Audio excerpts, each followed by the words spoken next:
مصطفیٰ کریم نے ارشاد فرمایا کہ من زارا قبری وجبت لہو شفاعتی، جس نے میرے روضہ انور کی زیارت کر لی، سرکار فرماتے ہیں کہ اس پر میری شفاعت واجب ہے۔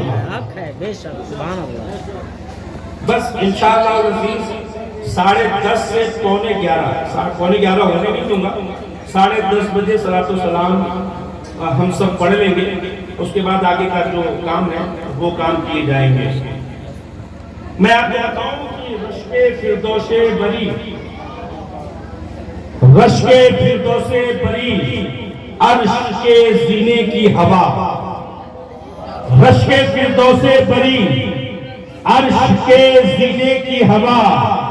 بخدا جانے مسیحا ہے مدینے کی ہوا۔ بے شک، سبحان اللہ۔ نعرہ تکبیر، نعرہ رسالت، جشن عید میلاد النبی، علماء کرام، بخدا جانے مسیحا ہے مدینے کی ہوا۔ اب پھر اسے عطر لگانے کی ضرورت کیا ہے؟ حق ہے، بے شک۔ پھر اسے عطر لگانے کی ضرورت کیا ہے؟ پھر اسے عطر لگانے کی ضرورت کیا ہے؟ لگ گئی ہے جسے آقا کے پسینے کی ہوا، بے شک، بے شک، حق ہے۔ آقا کے پسینے کی ہوا لگ گئی ہے جسے آقا کے پسینے کی ہوا، بخدا جانے مسیحا ہے مدینے کی ہوا، بخدا جانے مسیحا ہے مدینے کی ہوا۔ اور ایک شعر اور پڑھتا ہوں، دعاؤں کے ساتھ آپ حضرات ملاحظہ فرما لیں، انشاءاللہ بڑا لطف آئے گا، کیونکہ وہ شعر ہے، وہ شعر ہی کچھ ایسا ہے جس کا انتخاب ہم نے کیا ہے۔ اگر آپ حضرات مسکرا کے ایک بار سبحان اللہ کہہ دیجئے تو ایک شعر اور پڑھ دوں، سارے لوگ مل کر کہہ دیجئے، کیونکہ جتنے لوگ بیٹھے ہیں الحمدللہ ثم الحمدللہ، ہمارے اس گاؤں میں کوئی بھی اس کا نہیں ہے، بلکہ جو سب ہے کوئی غوث کا ہے، خواجہ کا ہے اور سرکار سلطانی والے ہیں۔ الحمدللہ ثم الحمدللہ۔ ایک شعر پڑھ رہا ہوں میں، حج صاحب اللہ بیٹھے ہیں، ہونے والے ہیں، اللہ تعالیٰ ان کی حاضری کو قبول فرما لے، اور والد محترم نے ابھی تازہ مدینہ پاک کی پور بہار گلیوں کو بھی دیکھا ہے اور روضہ رسول کو بھی دیکھا ہے کہ غبار بن کر علماء کی توجہ چاہوں، غبار بن کر ہوا میں بکھر نہ جاؤں کہیں، غبار بن کر ہوا میں بکھر نہ جاؤں کہیں، یا اس زمین کے اندر اتر نہ جاؤں کہیں، اور یہی خیال رلاتا ہے بار بار مجھے، یہی خیال رلاتا ہے بار بار مجھے، مدینہ جانے سے پہلے ہی مر نہ جانا، مدینہ جانے سے پہلے۔ نعرہ تکبیر، نعرہ تکبیر، نعرہ رسالت، نعرہ اور بولیے سارے لوگ مل کر رب کی کبریائی کو بلند کرنے۔ خدا کی قسم یہ تمام عاشقوں کی دل کی تمنا ہے کہ اگر اللہ نے اس لائق بنایا، اس قابل بنایا ہے، تو جس نے مدینہ نہ دیکھا سمجھے کہ اس نے کوئی شے نہیں دیکھا، کسی چیز کو اس نے نہیں دیکھا۔ ایک شعر اور پڑھتا ہوں کہ تمہاری یاد میرے دید زندہ رکھی ہے، تمہاری یاد میری دید زندہ رکھی ہے، نظر کو آرزوئے دید زندہ رکھی ہے، تمہاری یاد میری عید زندہ رکھی ہے، نظر کو آرزوئے دید زندہ رکھی ہے، نہ جانے کب کا یہ جاوید مر گیا ہوتا، نہ جانے کب کا یہ جاوید مر گیا ہوتا، مدینہ جانے کی امید زندہ رکھی ہے، مدینہ زندہ رکھی ہے۔ حضرات میں بتاؤں آپ کو، آپ سے زیادہ گفتگو نہیں، کیونکہ 3 منٹ ہمارے ہو گئے، 3 منٹ ہمارے ہو گئے، 4 منٹ ہو گئے، بس 6 منٹ میں ایک بات سن لیجئے۔ اب وہ بات یہ ہے کہ پانی آسمان سے گرے وہ بارش کا پانی ہے، زمین اگر کل سے نکلے تو وہ چاپے کل کا پانی ہے، لیکن وہی پانی اگر کسی کے آنکھ سے گرے تو وہ آنسو کہلاتا ہے، کسی کنویں میں رہے تو وہ کنویں کا پانی ہوتا ہے، کسی کے شکم کسی کے فضلات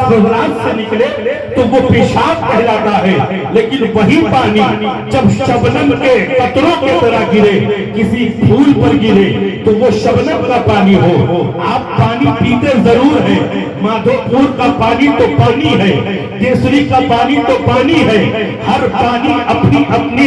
جگہ بحیثیت مقام رکھتا تو ہے، لیکن وہ پانی جس کا کوئی جواب نہیں ہے، وہ پانی جس کا کوئی جواب نہیں ہے، یہ وہ پانی ہے جس کو حضرت اسماعیل نے اپنی ایڑی مبارک کو رگڑا،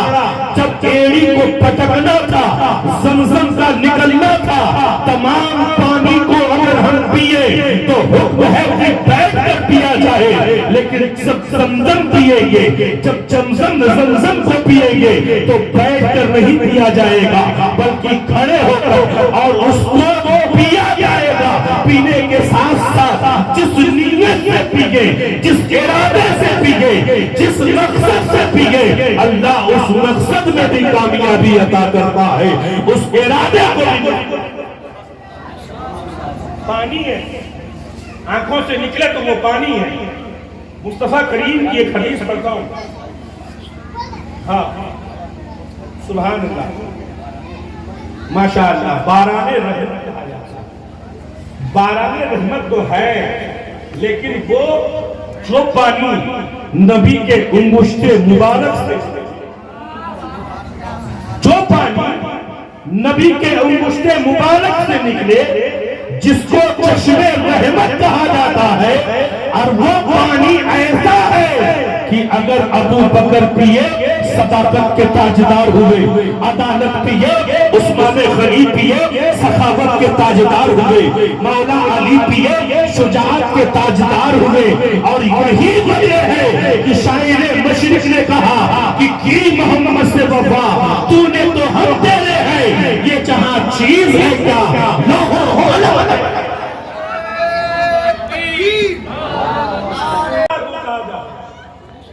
رب مالک حقیقی ہے، رب آدم کا بھی رب ہے، موسیٰ کا بھی رب ہے، عیسیٰ کا بھی رب ہے، داؤد کا بھی رب ہے، رب تمام کائنات کا رب ہے، رب وہ ہے جو نیرا کار ہے، جس کا کوئی آقاب نہیں ہے۔ اگر اب نہیں بولو گے تو کبھی مت بولنا، کیونکہ رب وہ ہے جس کا کوئی آقاب نہیں ہے، لیکن پھر بھی وہ اپنے محبوب کی تعریف کر رہا ہے، پھر بھی اپنے حبیب کی تعریف کر رہا ہے، پھر بھی اپنے محمد اپنے رسول کی تعریف کر رہا ہے۔ میں نے کہا مولا تو رب ہے، تعریف کیسے کرے؟ نہ تو تیری زبان ہے جو بول سکے، نہ تو تیرا منہ ہے جس سے کہا جائے، لیکن رب تعریف کیسے کرے؟ تو رب نے کہا اگر میں مصطفیٰ کی تعریف کرتا ہوں تو ادھر ادھر نہیں کرتا، اس کے جگہ نہیں کرتا، بلکہ اس میں کرتا ہوں جس کا پڑھنا بھی ثواب ہے، جس کا دیکھنا بھی ثواب ہے، جس کا چھونا بھی ثواب ہے، جس کا احساس کرنا بھی ثواب ہے۔ میں نے کہا مولا آخر نبی کی تعریف تو کیسے کرتا ہے؟ رب نے فرمایا کھول قرآن کو، دیکھ قرآن کو، پڑھ قرآن کو، پتا چلے گا مصطفیٰ کا چہرہ ہے۔ قرآن کہتا ہے وہ دعا آنکھیں نبی کی ہے، قرآن کہتا ہے ما ذاق البصر وما طغى، زلفیں نبی کی ہے، فرمان قرآن کہتا ہے واللیل اذا سجا، ہاتھ نبی کے ہے، قرآن کہتا ہے ید اللہ فوق ایدیہم، میرے نبی کا چوڑا چوڑا سینہ ہے، قرآن کہتا ہے الم نشرح لک صدرک، نبی کا شہر ہے، قرآن کہتا ہے لا اقسم بہذا البلد، نبی نور ہے، قرآن کہتا ہے قد جاءکم من اللہ نور وکتاب مبین، نبی رحمت ہے، قرآن کہتا ہے وما ارسلناک الا رحمۃ للعالمین، النبی جو عطا کرے اس کو لے لو، تو اس کی ترجمانی میں اپنے آپ سے نہیں، میں اپنے امام کی بارگاہ میں چلوں اچھے رضا کی بارگاہ میں چلوں پیارے رضا کی بارگاہ میں چلوں محمد رضا کی بارگاہ میں چلوں متبر رضا کی بارگاہ میں چلوں مولوی رضا کی بارگاہ میں چلوں مفتی رضا کی بارگاہ میں چلوں محقق کے حقائق شریعہ مدلل دلائل طریقہ محقق الانقلاب امام اہل سنت فی الآفاق اچھے رضا پیارے رضا نرالے رضا مفتی رضا سب سے رضا سے کہوں اے میرے رضا آپ بتاؤ میرے نبی کی عطا کیسی ہے رضا فرماتے ہیں کون دیتا ہے دینے کو منہ چاہیے کون دیتا ہے دینے کو منہ چاہیے دینے والا ہے سچا ہمارا تکبیر نعرہ رسالت جشن میلاد النبی علماء کرام حجاج کرام نعرہ تکبیر مجھ جیسا کم پڑھا لکھا 2 منٹ میں اتنی بات بتا دیا کہ میں 1 گھنٹہ اس پر بول سکتا ہوں الحمدللہ ثم الحمدللہ مسکرا کے بولیے سبحان اللہ اور مسکرا کے بولیے سبحان اللہ راستے نکھر نکھر گئے راستے نکھر نکھر گئے راستے نکھر نکھر گئے راستے نکھر نکھر گئے مصطفیٰ جدھر جدھر گئے مصطفیٰ جدھر جدھر گئے مصطفیٰ جدھر جدھر گئے مصطفیٰ جدھر جدھر گئے منظارہ کا لہو شفاعت جس نے بے شک میرے روضہ مبارکہ کی زیارت کی گویا کی اس پر میری شفاعت پائی واجب ہو گئی حق ہے بے شک اللہ رب العزت کا بے پناہ کرم ہے سرکار غوث اعظم کی چشم عنایت ہے بالخصوص سرکار سپاہی دادا تیغ علی شاہ علی رحمت الرضا کے روضہ مبارکہ کے چوکھٹ کے لگے ہوئے پھول کا صدقہ ہے کہ آج آپ اپنی ماتھے کی نگاہوں سے دیکھ رہے ہیں شیخ طریقت حضرت صوفی باصفا والد محترم صوفی محمد جمال احمد صاحب اللہ زادہم اللہ شرفوں و تکریمہ انہوں نے اپنی آنکھوں سے مصطفیٰ کے روضے کو دیکھا زور سے بولے سبحان اللہ سبحان اللہ اللہ رب العزت ہم سبوں کو نبی کے روضے کی دیدار نصیب فرمائے ارے اب کیوں کہہ دیجئے آمین آمین زور سے بولیے آمین آخری بات یہ سن لیجئے کہ حاجیوں آؤ شہنشاہ کا روضہ دیکھو حاجیوں آؤ شہنشاہ کا روضہ دیکھو کعبہ تو دیکھ چکے کعبے کا کعبہ دیکھو